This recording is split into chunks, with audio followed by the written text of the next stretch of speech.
I want to start by saying there was nothing in his statement with which I could disagree, because it vaulted us into a frenzy of patriotism. I love this country. There's no place in the world I would rather live than being Canadian. But the Honourable Leader of the Official Opposition also maybe gave us a chance to get to know him a bit better. What would he do instead? He mentioned he'd met a waitress. He's known me a long time. I was a waitress. I waitressed for more than a decade, couldn't afford to go to university, but only in Canada was it possible that for me to go to law school as a mature student. I want to ask the honourable member, since I didn't join a political party until I was over 50, what jobs has he held in real life outside of politics that make him think he could be Prime Minister?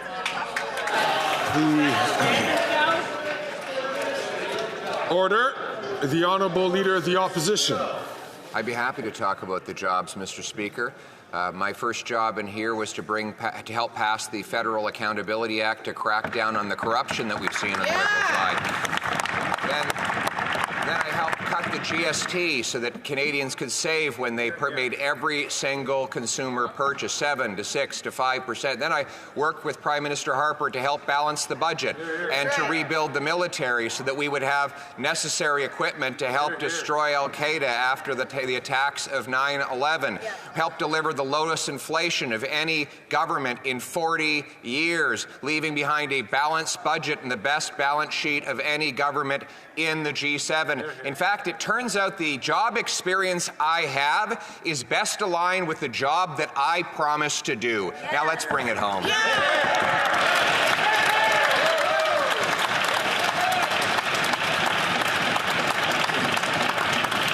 Questions and comments. Question commentaire. The Honourable Member from Leeds, Grenville, Thousand Islands and Rideau Lakes. Thank you. Well, thank you. And of course, the words of the Leader of the Official Opposition do bring great hope to Canadians at a time when they need it most.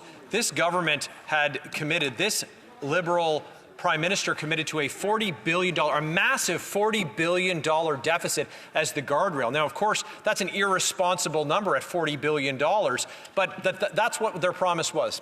And they smashed through it. And who are the they? It's that NDP Liberal Prime Minister and Carbon Tax Carney, his real economic advisor. And they tried to pin this massive failure on their finance minister. Now, she declared that she didn't have confidence in the Prime Minister and that she wouldn't support him. So my question to the Leader of the Official Opposition, and I know that he'll have some very insightful wisdom for Canadians, is what can Canadians look forward to that a common-sense Conservative government would do to restore fiscal sanity and clean up this $62 billion mess that Prime Minister has created? The Honourable Leader of the Opposition. $62 billion mess. That is such a tough question. I almost didn't want to stand up and answer it for a second there. But it is a big mess. It is an incredible mess that this Prime Minister will leave behind when he takes run, and I understand that might happen any minute. As Carbon Tax Carney is lining up, you almost wonder if Carbon Tax Carney planned it all this way.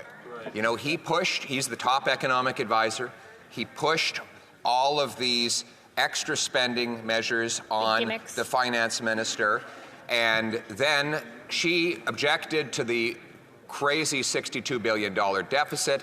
She's out now. The Prime Minister might soon be out. And who will walk up? Well, Carbon Tax Carney, taking the wheel of the bus after he helped crash it, Mr. Speaker. But he's not the only one. There's also the getaway car. Who's been driving the getaway car? The NDP. The NDP leader. Today he said that the Prime Minister should resign. And yet, just days ago, he voted to keep the Prime Minister exactly where he is. So it is time for the NDP leader to state clearly that he has not only lost confidence in the Prime Minister, but he is prepared to vote non-confidence or take any other legal steps necessary to express non-confidence in this Prime Minister in order to trigger a carbon tax election as soon as possible.